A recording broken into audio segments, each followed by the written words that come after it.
मोफत बियाणे योजनेची अंतिम मुदत जारी करण्यात आली आहे, तरी सर्व शेतकरी बांधवांनी 30 तारखेपर्यंत अर्ज करून घ्यावेत. अर्ज करण्यासाठी संपर्क शेतकरी आपले सरकार सेवा केंद्र, मोबाईल नंबर 7666 2882 18. अर्ज करण्यासाठी फक्त फॉर्म आयडी लागणार. मुख्यमंत्री ग्रामीण पशुधन उद्योजकता योजनेचे अर्ज 1 मे पासून महाडीबीटी पोर्टलवर सुरू होणार.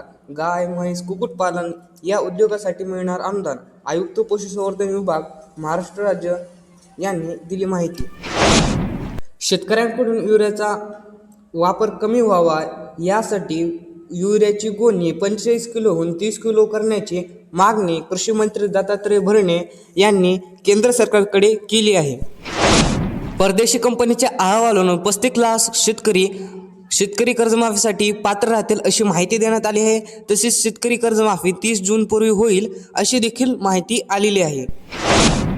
गेल्या महिन्याभरात तुरीच्या दरात तब्बल 500 रुपयांची घसरण झाल्याने शेतकरी बांधव चिंतेत सापडले आहेत.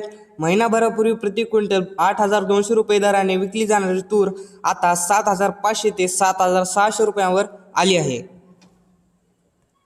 धन्यवाद शेतकरी बांधवांनो. अशा शेतीविषयक माहितीसाठी आपल्या कृषी वार्ता मराठवाडा या यूट्यूब चॅनलला सबस्क्राईब करा. धन्यवाद.